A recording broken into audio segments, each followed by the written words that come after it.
ओम शांति। आज हम सुनते हैं 18 जनवरी के ईश्वरीय महावाक्य पिता श्री जी की पुण्य स्मृति दिवस पर। यह चलने वाले बाप दादा के मधुर महावाक्य ईश्वरीय महावाक्यों से कुछ मुख्य पॉइंट सुनते हैं। बाबा कहते हैं कि मैं इस सारी विश्व को बेहद का घर स्वर्ग बनाता हूँ, तो ऐसे पिता को कितना ना शुक्रिया मानना चाहिए। तुम बच्चे इस पढ़ाई से कितनी ऊंची कमाई करते हो, तुम पद्मा पदम पति बन जाते हो। बाबा कहते शरीर के भान को उड़ाते रहो, एकांत में बैठ ये अभ्यास करो बाबा, बस अभी हम आपकी गोद में आए कि आए। मुरली कभी भी मिस नहीं करनी चाहिए। ऐसा परम पिता परमात्मा सतगुरु तुम्हें श्रीमत देते हैं, ऐसे मीठे बाप को कभी भी अनसुना उनकी अवज्ञा नहीं करनी चाहिए। जो खुशबूदार फूल हैं वह खींचते हैं। बाबा कहते हैं कि उनको कुछ तकलीफ भी होती है तो बाबा उन बच्चों को सर्च लाइट देते हैं। तुम्हें इस पुरानी दुनिया में कोई भी आश नहीं रखनी है। अब तो एक ही श्रेष्ठ आश रखनी है कि हम चले सुख धाम। हम तो चले सुख धाम, कहाँ भी ठहरना नहीं है। ऐसे बाप की याद के नशे में चकनाचूर होना चाहिए। ऐसा पिता जो बड़े प्यार से बच्चों को पलकों पर बिठा करके साथ ले जाएंगे। लास्ट में बाबा कहते योग की स्तुति से ही हृदय शुद्ध बनता है। तुम बच्चों को योगी बनने और बनाने का शौक होना चाहिए।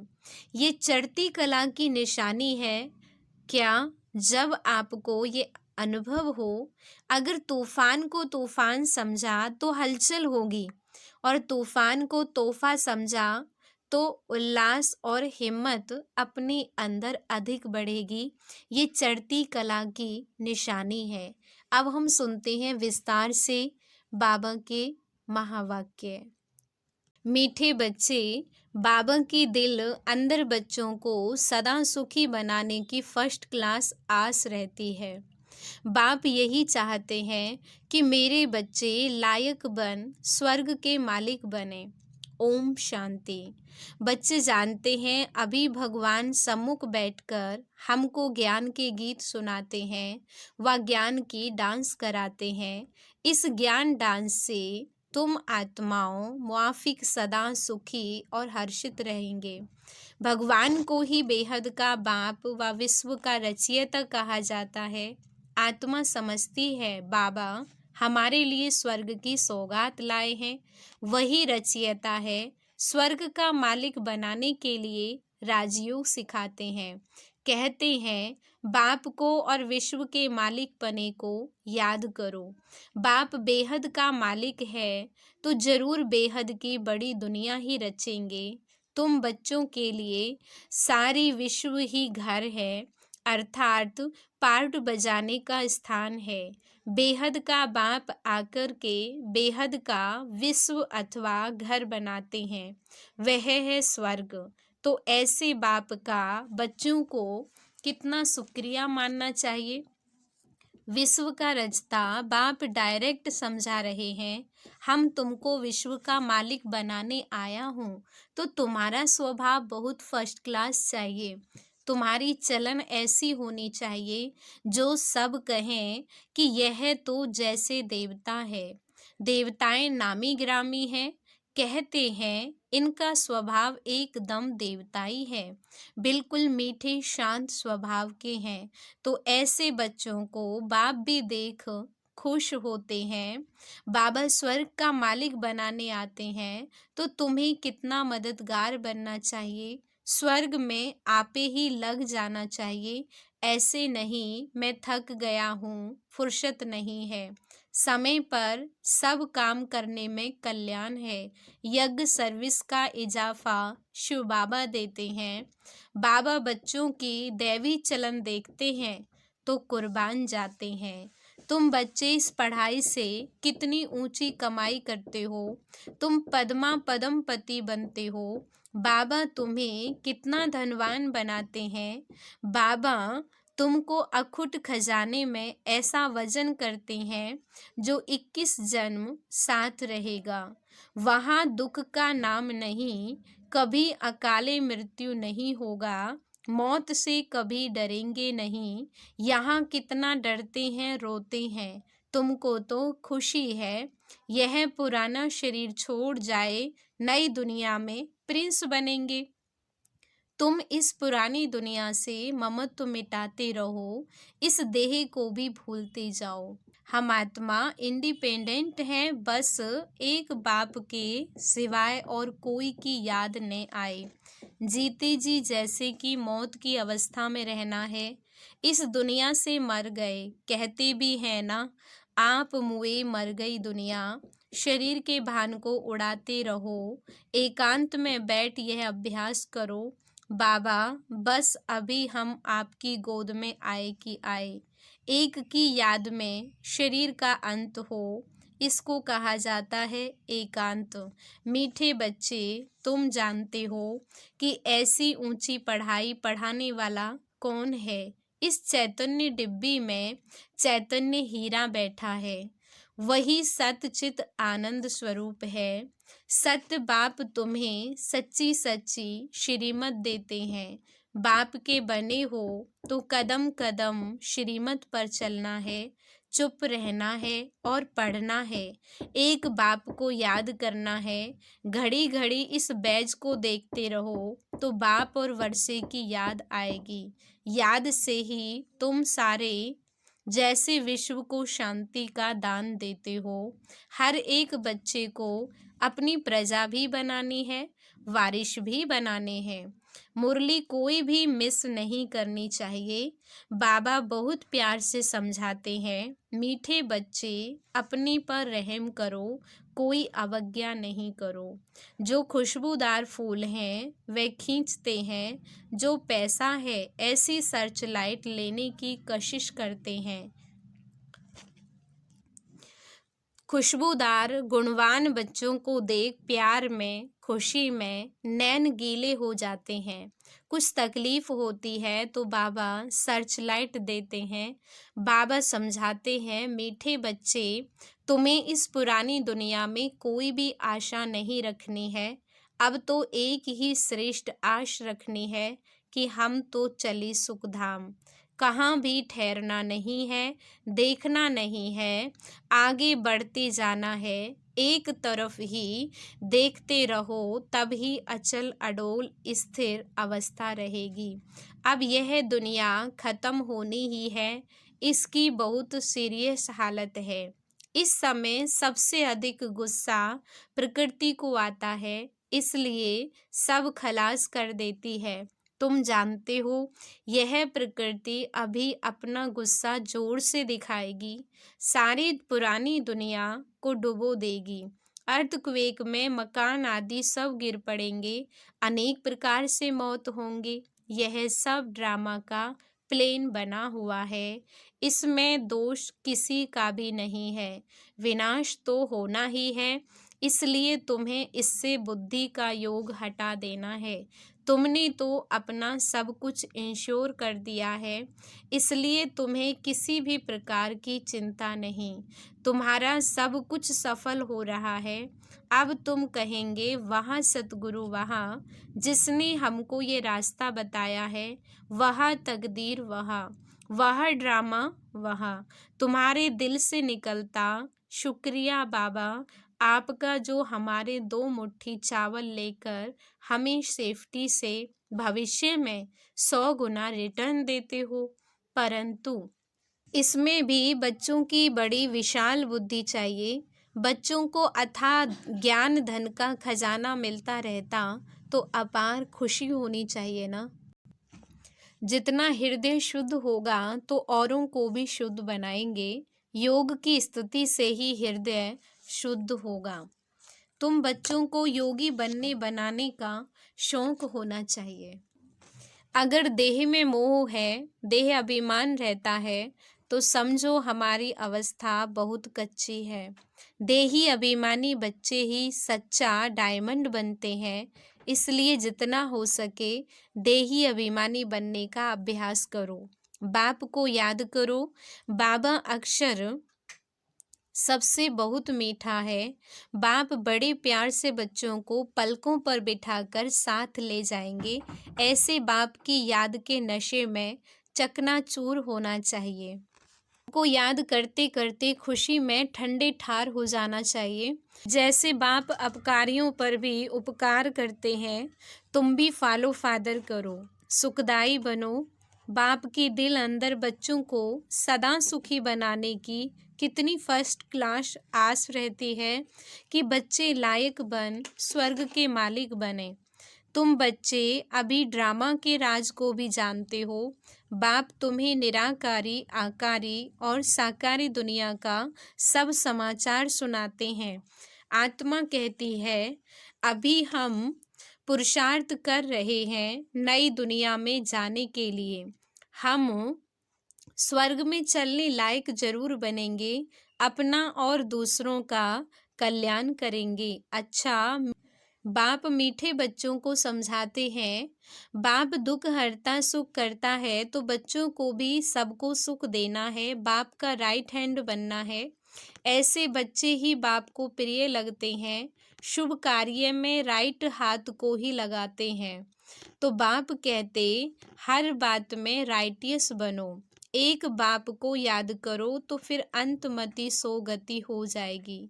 इस पुरानी दुनिया से ममत्व मिटा दो, यह तो कब्रिस्तान है। धंधाधोरी बच्चों आदि के चिंतन में मरे तो मुफ्त में अपनी बर्बादी कर देंगे। शिव बाबा को याद करने से तुम बहुत आबाद होंगे। देह अभिमान में आने से बर्बादी हो जाती है, देही अभिमानी बनने से आबादी होती है। धन की भी बहुत लालच नहीं रखनी चाहिए। उसी फिक्रात में शिव बाबा को भी भूल जाते हैं। बाबा कहते हैं, सब कुछ बाप को अर्पण कर फिर हमारी श्रीमत पर कहाँ तक चलते हैं। शुरू शुरू में बाप ने भी ट्रस्टी हो दिखाया ना, सब कुछ ईश्वर अर्पण कर खुद ट्रस्टी बन गया। बस ईश्वर के काम में ही लगाना है, विघ्नों से कभी डरना नहीं चाहिए।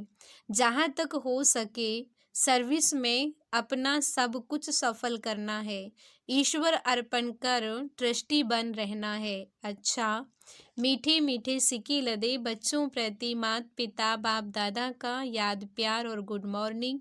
रूहानी बाप की रूहानी बच्चों को नमस्ते। रूहानी हम बच्चों की रूहानी बाप दादा को नमस्ते। आगे अव्यक्त महावाक्य रिवाइज 15 अप्रैल 1974 के महावाक्य हैं। क्या सभी उन्नति की ओर बढ़ते जा रहे हो? सदा लगन में मगन और विघ्न विनाशक, यह दोनों निशानियां क्या अनुभव में आ रही हैं? विघ्न विनाशक बनने के बजाय विघ्नों को देख अपनी स्टेज से नीचे तो नहीं आ जाते हो? क्या अनेक प्रकार के आए हुए तूफान आपकी बुद्धि में तूफान तो पैदा नहीं करते हैं? जैसे कोई के द्वारा तोहफा मिलता है तो बुद्धि में हलचल नहीं होती है, बल्कि उल्लास होता है। इसी प्रकार आए हुए तूफान उल्लास बढ़ाते हैं या हलचल बढ़ाते हैं? अगर तूफान को तूफान समझा तो हलचल होगी, और तोहफा समझा वह अनुभव किया तो उससे उल्लास और हिम्मत अधिक बढ़ेगी। यह है चढ़ती कला की निशानी। घबराने के बजाय गहराई में जाकर अनुभव के नए नए रत्न इन परीक्षाओं के सागर से प्राप्त करेंगे, क्योंकि हलचल के अंदर रत्न समाये हुए हैं। ऊपर ऊपर से अर्थात बाह्य मुक्ता की दृष्टि और बुद्धि द्वारा देखने से हलचल दिखाई देगी अथवा अनुभव होगी, लेकिन उसी आई हुई बातों को अंतर्मुखी दृष्टि व बुद्धि से देखने से अनेक प्रकार के ज्ञान रत्न अर्थात पॉइंट्स प्राप्त होंगी। अगर कोई भी बात को देखते या सुनते हुए आश्चर्य अनुभव होता है तो यह भी फाइनल स्टेज नहीं है। ऐसा तो होना नहीं चाहिए। ड्रामा के होने पर अगर ऐसा भी संकल्प उत्पन्न होता है तो इसको भी अंश मात्र की हलचल का रूप कहेंगे। अब तक भी क्यों क्या का क्वेश्चन अगर उठता है तो इसका अर्थ है हलचल। जितना विघ्न आना आवश्यक है उतना विघ्न विनाशक स्थिति में रहना यही हर्षित रहने का साधन है। नथिंग न्यू यह है फाइनल स्टेज। यदि कोई भी हलचल का कर्तव्य करते हो व पार्ट बजाते हो तो सागर समान ऊपर से हलचल भले ही दिखाई दे रही हो, अर्थात चाहे कर्मेंद्रियों की हलचल में आ रहे हो, लेकिन स्थिति नथिंग न्यू की हो। एकाग्र, नथिंग न्यू माना नया कुछ नहीं है, ये पहले भी ड्रामा पार्ट बजा चुका है, अभी भी यह ड्रामा फिर रिपीट हो रहा है। एकाग्र, एक रस, एकांत अर्थात एक रचयिता और रचना के अंत को जानने वाले, त्रिकालदर्शी की स्टेज पर आराम से शांति की स्टेज पर स्थित हैं या कर्मेंद्रियों की हलचल आंतरिक स्टेज को भी हिला देती है। जब स्थूल सागर दोनों ही रूप दिखाता है तो क्या मास्टर ज्ञान सागर ऐसा रूप नहीं दिखा सकते? यह प्रकृति ने पुरुष से कॉपी की है। आप तो पुरुषोत्तम हो। जब प्रकृति अपनी क्वालिफिकेशन दिखा सकती है तो क्या वे पुरुषोत्तम नहीं दिखा सकते? अभी समय अति की तरफ बढ़ रहा है, सभी तरफ अति दिखाई पड़ रही है, अंत की निशानी अति है।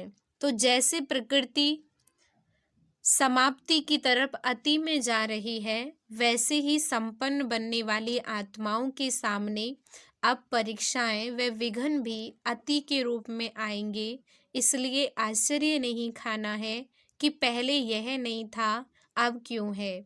यह आश्चर्य भी नहीं, फाइनल पेपर में आश्चर्यजनक बातें क्वेश्चन के रूप में आएंगी, तब तो पास और फेल हो सकेंगे। क्यों का संकल्प चंद्रवंशी की क्यों में लगा देगा। इसलिए एक रस स्थिति में स्थित होने का अभ्यास निरंतर हो। समस्या की सीट को संभालने नहीं लग जाओ, लेकिन सीट पर बैठ समस्या का सामना करना है। अभी तक समस्या सीट की याद दिलाती है, विघ्न आता है तो विशेष योग लगाते हो और भट्टी रखते हो।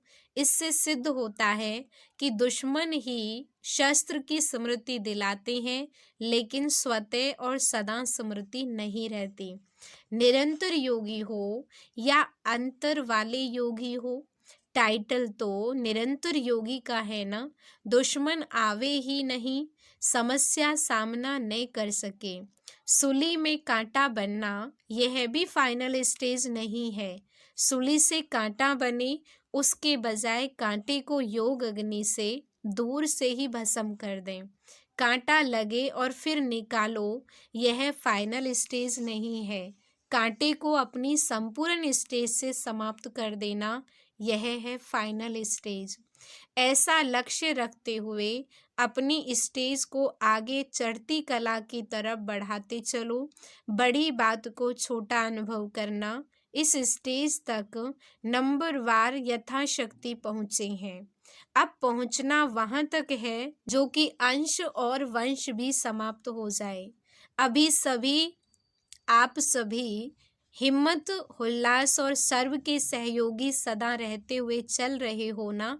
कलयुगी दुनिया को समाप्त करने के लिए व परिवर्तन करने के लिए, माया को विदाई देने के लिए संगठन अर्थात घेराव डाला हुआ है ना। मजबूत घेराव डाला हुआ है या बीच बीच में कोई ढीले हो जाते हैं अथवा थक जाते या चलते चलते रुक जाते हैं। ना आगे बढ़ना ना पीछे हटना, जैसे कि वैसे रहना, यह पाठ तो पक्का नहीं करते हो। समय धक्का लगाएगा तो चल पड़ेंगे, ऐसा सोचकर जहाँ के तहाँ रुक तो नहीं गए हो। किसी के किसी प्रकार के सहारे का इंतजार करते हुए खड़े तो नहीं हो गए हो। ऐसी स्टेज वालों को क्या कहेंगे? क्या इसको ही अंगद की स्टेज समझते हो? अगर ऐसे रुक गए तो फिर लास्ट वाले फास्ट चले जाएंगे। जब भी पहाड़ों पर बर्फ गिरती है और जम जाती है तो रास्ते रुक जाते हैं। फिर उस बर्फ को गलाने के लिए या उसे हटाने के लिए पुरुषार्थ करते हैं। यहाँ भी अगर बर्फ के मुआफिक जम जाते हो तो इससे सिद्ध होता है कि योग अग्नि की कमी है। योग अग्नि को तेज करो तो रास्ता क्लियर हो जाएगा।